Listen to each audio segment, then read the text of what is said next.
The most dangerous person in the room is never the one shouting. It's the one who hasn't said a word in 10 minutes. While everyone else is arguing, defending, performing, they're just watching. Quiet, calm, almost bored. And that's exactly what makes them terrifying. Because silence isn't the absence of power. Silence is the power move. Loud people show you their hand. Quiet people are still counting cards. By the end of this video, you'll know the 3 signs that separate a genuinely calm person from someone who has learned that silence is the sharpest weapon in the room. And the third one? It's the one almost nobody catches until it's too late. Here's the thing nobody tells you. Manipulation doesn't need volume. It needs information. Think about it like a poker game. The loud person is betting big, talking trash, showing you exactly what they're feeling. Easy to read, easy to counter. The quiet person? They're not playing to be understood. They're playing to understand you. Every time you talk, you're handing them data, your triggers, your insecurities. What makes you defensive? What makes you apologize? What makes you cave? Most people think being quiet means being passive, harmless, not a threat. That assumption is exactly what a silent manipulator is counting on. Because while you're busy filling every silence, over-explaining, over-apologizing, rushing to smooth things over, they're doing nothing. And doing nothing, on purpose, at the right moment, that's not weakness. That's control. This isn't about shy people. Shy people feel silence and want to escape it. We're talking about someone who feels silence and uses it. So how do you actually tell the difference between a genuinely calm, private person and someone running a quiet game on you? There are 3 signs. Let's start with the first one. The first sign is the strategic pause. Psychologists call this a power pause, a deliberate silence used to make you uncomfortable enough to fill the gap. Here's what it looks like in real life.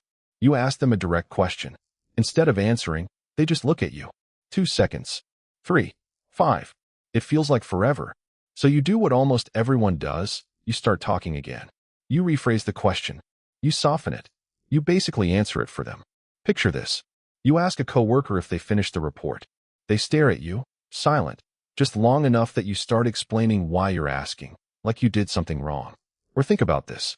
You confront a partner about something that hurt you. They say nothing. You end up comforting them for a problem they caused. Here's your defense. Let the silence sit. Do not refill it.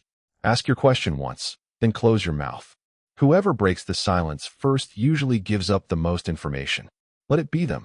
The second sign is selective memory. This one's called strategic forgetting, remembering everything that benefits them, forgetting everything that doesn't. Here's what it looks like in real life. They remember, in perfect detail, the one time you were short with them 3 months ago. But the promise they made you last week? Completely gone. Not confused, conveniently gone. Picture this. You bring up a broken agreement, and suddenly they don't recall it that way at all. Or think about this. In a group setting, they recall a mistake you made in vivid detail, while their own contribution to the problem somehow never comes up. But the third sign is the one they never see coming, because it's not about what they say or don't say. It's about what they do right after you catch them. Here's your defense. Stop relying on memory as the battlefield. Put things in writing. A text, an email, a quick recap message after a conversation. Not because you don't trust yourself, because a silent manipulator is counting on things staying vague. The third sign is the mirror move. This is called tactical mirroring, reflecting your own emotion back at you, so you end up apologizing for their behavior. Here's what it looks like in real life. You finally call them out. Calmly, directly. And instead of responding to what you said, they go quiet, look a little hurt, and say something like, "Wow, okay, I didn't realize you saw me that way." Suddenly you're not talking about what they did anymore. You're talking about how bad you feel for saying it. Picture this. You point out they took credit for your idea. They don't defend it, they just look wounded, and you end up saying, "I'm sorry, I didn't mean it like that." Or think about this. You set a boundary. They don't push back.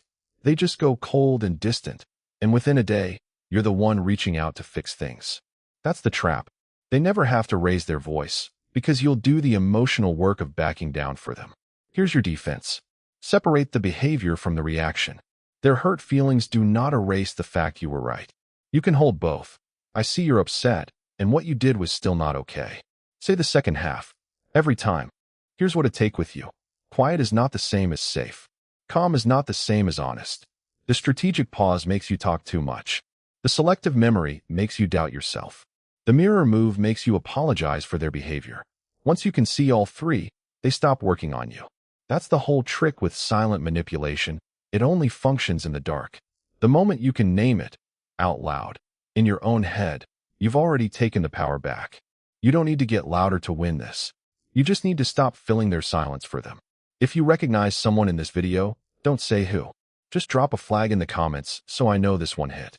And if you want to know the signs of the loud manipulators too, the ones who use noise instead of silence, that video's coming next.